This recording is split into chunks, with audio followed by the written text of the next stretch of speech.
All right, guys. Today we have a special guest in the house. My brother from another mother. You guys might know him from Chinatown gang stories or other platforms that cover crime. He's a former Ghost Shadows member that turned his life around and became an actor, putting on for the Asians. I'm talking about the one and only Richie Ng. Thank you, bro. Thank you, bro. Thank you for having me. Hey, man. I just thank you so much for your time, bro. How you doing today? I'm chilling. I'm chilling. It was a laid back Sunday, you know. I hear you, man. So let's start from the beginning. Which part of China are your parents from? From the eastern part in Guangzhou. Oh, okay. And they immigrated to the country, right? And what year? It's 1979.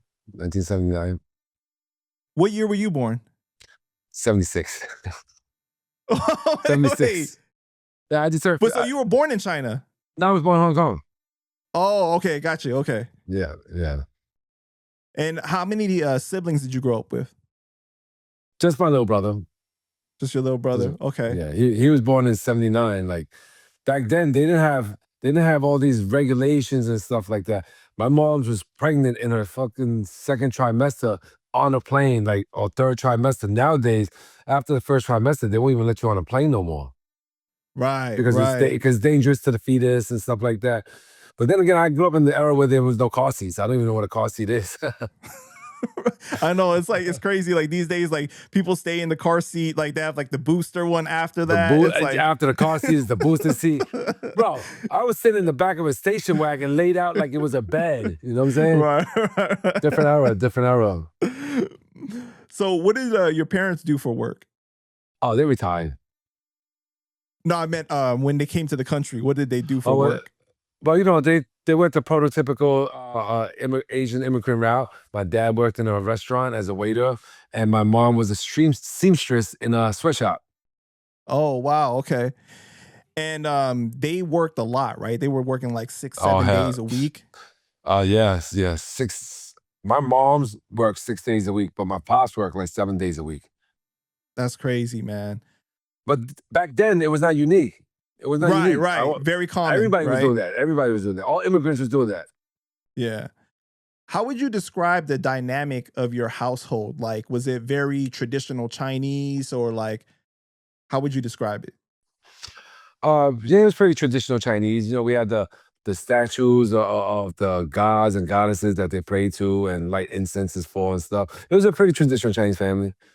So your family was Buddhist growing up? Yeah, I think so.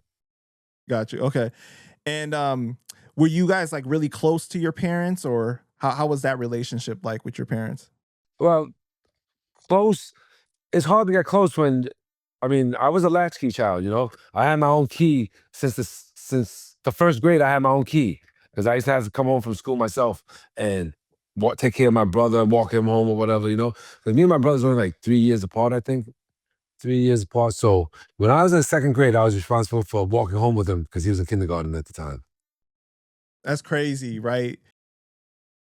Before we get into all the gang stuff, but like, how would you describe yourself as a kid? Like, were you really into school, sports, music?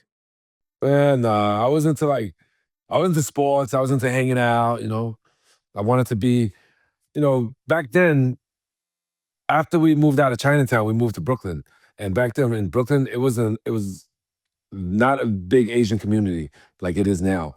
Before, it was strictly non-Asians. That's why we moved out of Chinatown. My parents were trying to get me away from the Chinatown gangsters, so we moved to Brooklyn. So in Brooklyn, you know, you're gonna try to adapt and be who you're around. So I grew up around black dudes and Spanish dudes and stuff like that. So, you know, it was pretty different. It was very different from coming from an area where everybody was Chinese to an area where nobody was Chinese, you know? Right. Were you like really quiet as a kid, or like you were really like loud and like Loud, yeah,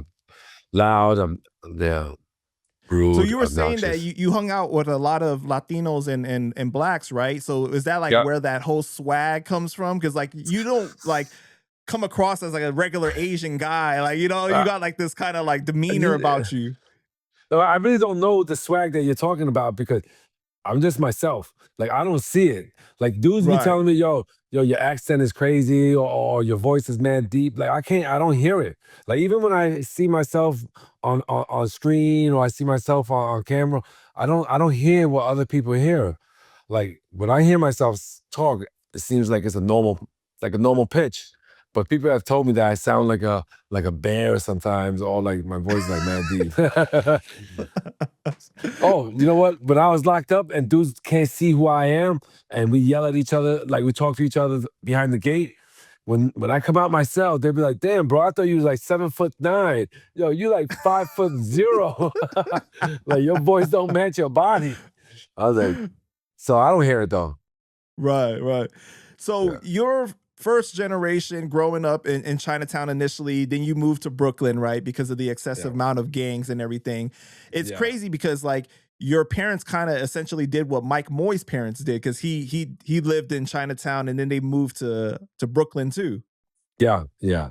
Just to get away from the Chinatown gangs, because in the early '80s and the mid '80s, it was rampant. Like every day, somebody was getting clapped. Like it wasn't. It was a normal thing. It was a normal thing to like. I don't want to reiterate other stories, but people was getting shot left and right every day. You know, it wasn't. It was uncommon to hear nobody got shot. It was uncommon to not hear gunshots during that era. You know, and not just from the Asians, not just from the Asians, because Smith Projects is right next to Chinatown, and you could hear them busting their gun every night over there. So it wasn't just Asian gangs. Everybody was busting their gun back then. When would you say was the first time that you saw something very violent as a child? First time on TV or in real life or in In what? real life, in real life. In real life, I mean, very young, because I used to live in the hood. You know what I'm saying? So I used to see dudes get stomped out for coming to the wrong PJs or whatever. You know, so seen that at a young age, like beat downs, getting jumped in, because we had a little crew back then in the hood, not the Chinese gangs, like little kids. We was like in second, third, fourth grade, and we used to all hang out together, and we used to idolize gangsters, and we used to call ourselves MMC, like mini mafia crew. There's like back when I was in the fourth grade, third grade in Brooklyn, and everybody was in it. But did the first time that you saw something like really violent, did it shock you or like how did you think that impacted you? It didn't really shock me because you turn on the TV, the movies they show people getting shot. You turn on a TV show, a crime drama, a Law and Order. They recreated a crime, somebody's getting shot. You turn on the newspaper, you watch the news, people are getting shot, people are getting killed, and you grow numb to it. It's nothing, you know. Mhm. If it don't Right. happen, you're like, oh shit, what's going on today? It becomes normalized to you. It gets normalized. Yeah, we don't look at it like it don't catch your eye. If I'm talking to you right now and on the news talks about three people getting shot at a roller skating rink, I'm gonna turn and look. It's damn that. But back in the days, if I heard that, it's like white noise, background music. Like you don't even hear it because it's so normalized. Wait, but as a kid though, weren't you like into like performing too? Like you like to like sing songs and stuff, like rap along with Uh, other people's songs, like at 5 or 6 years old, like you were into that too? I mean, I wanted not 5 or 6, probably like 7 or 8. Like I used to lip sync before Milli Vanilli started lip syncing. I was lip syncing. Like I put on the music. I lip sync Chinese songs that I don't understand. I lip sync English songs, Spanish songs, whatever. But that was as a kid. I never thought I would like chase a career in the entertainment industry. It was just like I guess I was an Wait, attention you didn't whore. know you were gonna be a star? I'm not a star. So don't say I'm a star. I mean, I'm trying to be, but I never thought I was gonna pursue the acting career.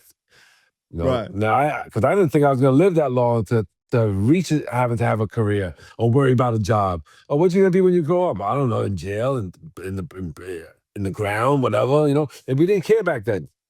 We Mhm. didn't think oh shit, I should stay in school because one day I might want to work. I never had that ambition. So you didn't do like what the stereotypical like what they say like Asian kids are doing, like they're so focused on school and everything because their parents are like really coming down on them to do well. Oh no, I was that kid that was getting pressured, but I But was you didn't also live up to it. I didn't live up to it. I didn't live up to it. I mean, I wasn't stupid, but I was like maybe above average, but I wasn't like top of the class because I barely showed up to class. I was chilling with my MMC crew in the playground.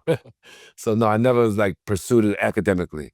You think that the lack of supervision and just like all the freedom was what like kind of like enticed you to pursue something else instead of like focusing on school? Hell yeah, definitely, for sure, for sure, sure. Like I don't know how to explain it, but looking cool and acting cool I felt like was more important to me than getting straight A's, you know? And to act cool in school, you have to be disruptive. You have to like not show up, be the cool kid that never shows up to class, don't carry a school bag and shit like that. Cut classes all the time. I wanted to be that cool kid. I didn't want to be go if I could turn back the clock, I want to be the fucking kid that was at the top of the class and having every school try to make them go to their college and shit, you know what I'm saying? But yeah. Right.